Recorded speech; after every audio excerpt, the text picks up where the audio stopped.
আজকে আপনাকে আমি বাড়িতে বেরেস্তা বানানো শেখাবো। খুবই সিম্পল জিনিস, তাও মনে হলো একবার করা উচিত, দেখানো উচিত, তাই দেখাচ্ছি।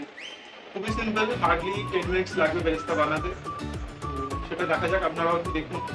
জানা জিনিস তাও আরেকবার দেখাচ্ছি আপনাদের। আশা রাখছি আপনাদের ভালো লাগবে।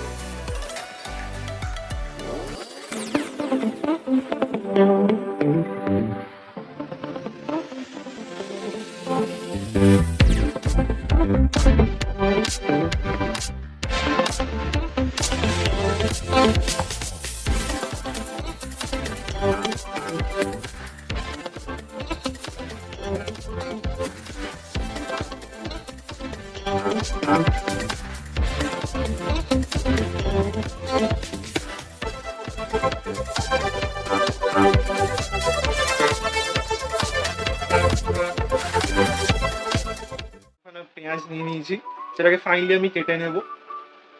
চলুন।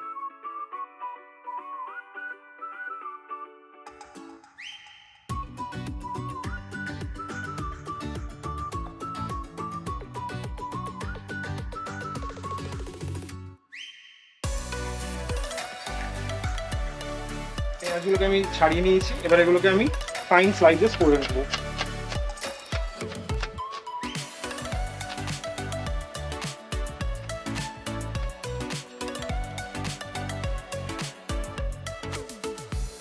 এইভাবে ফাইন স্লাইসেস আমি করে নিয়েছি, বাকিগুলোকেও করে নিই ওইভাবে।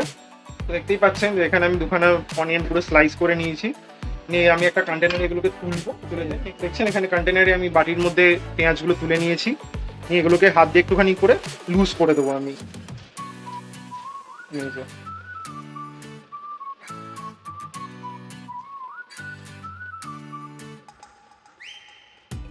পুরো ছাড়িয়ে নিচ্ছি।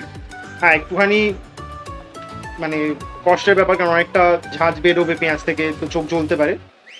সেরকম মনে হলে পেঁয়াজগুলোকে একটুখানি জলে ভিজিয়ে রাখবেন, দেন কেটে এইভাবে স্লাইস করে নেবেন। নিয়ে এইভাবে হাত দিয়ে দিয়ে ছাড়িয়ে নেবেন। দেন নেক্সট ছাড়িয়ে নিয়েছি। এবার নেক্সট স্টেপ হলো হচ্ছে এর মধ্যে আমি দেবো হচ্ছে সল্ট। বেশি না, অল্প একটু সল্ট দেবো, অ্যারাউন্ড হাফ টিস্পুন মতন। নুন দিয়ে দিলাম, আর একটু দেবো, হয়ে গেল। দিয়ে এবার এটাকে আমি ভালো করে মিক্স করব নুন দিয়ে। ভালো করে অ্যাটলিস্ট 2 থেকে 3 মিনিট 5 মিনিট মতন মিক্স করব, যাতে এটা থেকে একটু জল বেরোবে পেঁয়াজটা থেকে। আমি এটাকে ভালো করে 5 মিনিট ধরে মাসাজ করে মালিশ করে একদম নুনটা ভালো করে মিক্স করে দিয়েছি পেঁয়াজের সাথে। পেঁয়াজ অলরেডি জল ছাড়তে শুরু করেছে, তো এই যে জল পড়ছে। এইভাবে একটু ময়েশ্চার রিলিজ হোক। আপনি চাইলে এটাকে হাফ অ্যান আওয়ার ছেড়ে দিতে পারেন এই অবস্থায়। দিয়ে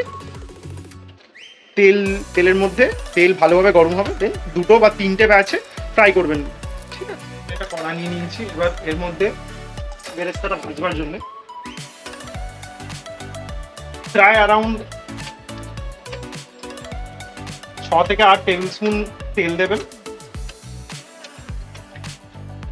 যত বেশি তেল হবে, খুব বেশি না, এটা কোনো পাকোড়া বা ফ্রাই হচ্ছে না, সো ওই অ্যারাউন্ড 10 to 12 টেবিল স্পুন তেল এনাফ। আমি ওরকমই কোয়ান্টিটিতে নিয়েছি। তো তেলটা ভালোভাবে গরম হবে। আপনি যে দেখতেই পাচ্ছেন আমার বেরেস্তার পেঁয়াজগুলো ভালোভাবে জল ছেড়ে ময়েস্ট হয়ে গেছে। এবার আমি ব্যাচে এটা ফ্রাই করব। তো তেলটা ততক্ষণ গরম হোক। দেখতে পাচ্ছেন আমার সর্ষের তেল ভালোভাবে গরম হয়ে গেছে। সর্ষের তেল ভালো করে গরম করাটা খুব প্রয়োজনীয়, নাহলে এর যে স্ট্রং ফ্লেভারটা বা স্মেলটা রয়ে যায়। এখানে খুব ভালোভাবে আমার গরম হয়ে গেছে, বাবলসও এসে গেছে। তো এবার এই যে আমি পেঁয়াজ যেটা আছে এটাকে অল্প করে স্কুপ নেব, একটু হাতে লাইট প্রেস করবো যাতে জলটা বেরোয়, দেন দিয়ে দেবো। তেল কতটাই গরম দেখতে পাচ্ছেন। আর এবার আমি ফ্লেমটাকে একদম লো করে দিলাম, আবার প্রেস করে আমার যতটা কোয়ান্টিটিতে পেঁয়াজ আছে তাতে আমার 2টো ব্যাচে এটা হয়ে যাবে। আপনি চাইলে সাদা তেলও ইউজ করতে পারেন বেরেস্তা করবার জন্য। যদি ধরুন আপনি বেরেস্তা এটাকে যদি আপনি বিরিয়ানিতে ইউজ করেন, তো আমি সাজেস্ট করবো সাদা তেল মধ্যেই বেরেস্তাটা ফ্রাই করার। এই যে দেখুন আস্তে আস্তে লো ফ্লেমে হচ্ছে। খুব হাই মানে যখন আমি দিয়েছিলাম তেলটা খুব গরম ছিল, হাই ফ্লেমে ছিল। এবার আমি একদম লো ফ্লেমে এটাকে আস্তে আস্তে ক্রিস্প করবো। কারণ আগে থেকে হাই ফ্লেমে ব্রাউন করে নিয়ে কিন্তু বেরেস্তা তেতো হয়ে যাবে। ফ্রাইড অনিয়ন বা বেরেস্তা যেটা, সেটা কিন্তু একটা তেতো স্বাদ চলে আসবে বা পুরা পোড়া স্বাদ আসবে। তো ফ্লেমটাকে লো রেখে করাটা বেটার। দেখতেই পাচ্ছেন এবার আস্তে আস্তে পেঁয়াজগুলো গোল্ডেন ব্রাউন কালার আসছে। তো এবার এই সময় ফ্লেমটা হাই করে দিন, দিয়ে তাড়াতাড়ি করে কালারটা আসলে রেডি থাকবেন, তুলতে হবে। কারণ একটু টাইম বেশি নিয়ে নিলে যেটা তেলে থাকবে যেটুকু পেঁয়াজ সেটুকু পুড়ে যাওয়ার চান্সেস থাকে। তো এইভাবে কনস্ট্যান্ট এবার এখানটাকে নাড়িয়ে যেতে হবে যাতে কোথাও ধরে না যায়, কোনো দিকটা বেশি ক্রিস্পি বা কড়কড়া না হয়ে যায়, কোথাও পুড়ে না যায়। তো এখানে আমি একটা ডিশ নিয়ে নিয়েছি, এই ডিশের মধ্যে এবার আমি বেরেস্তাটাকে পুরো তুলে নেবো। ওই এসছে। এবার আমি ফ্লেমটাকে একদম লো করে দিলাম, যে এক্সেস অয়েলটাকে এইভাবে একটুখানি শেক করে নিচ্ছি, তুলে নিচ্ছি।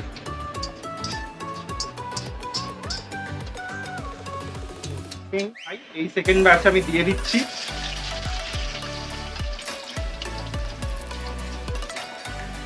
দুটো জিনিস খেয়াল রাখতে হবে, তেলে দিয়ে ভালো করে প্রথমে অয়েল কোটেড করে নিতে হবে পুরোটাকে। Flame low. এই ছিল হচ্ছে আমার বেরেস্তা। তো এটা খুব একটা টাফ কাজ কিছু নয়। আমি প্রথমেও বলেছিলাম, ভিডিওর প্রথমে এখনো বলছি, বেরেস্তার জন্য ছোট ছোট কয়েকটা জিনিস মাথায় রাখলেই হবে। যেমন পেঁয়াজটাকে সল্ট দিয়ে ভালো করে মেখে নেওয়া বা নুন দিয়ে মেখে নিয়ে ছেড়ে রাখা কিছুক্ষণ, 15-20 মিনিট, আধা ঘন্টা। তারপর তেলটা একটু বেশি দিয়ে ছোট ছোট ব্যাচে ভাজা, তাহলে কি স্প্রেড আউট হওয়ার জায়গা পাবে।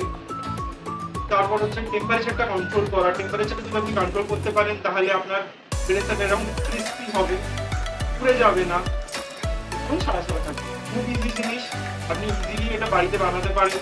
আপনারা অবভিয়াসলি বানান রান্না করবার সময়, এটা আমার মনে হলো একটুখানি টিপস অ্যান্ড ট্রিক্স আপনাদের যদি বলি, আপনাদের যদি সেটা আরো একটু সুবিধা হয়। এটাই হলো আমার বেরেস্তা। হোপফুলি নেক্সট একটা নতুন ভিডিও নিয়ে তাড়াতাড়ি দেখা হচ্ছে।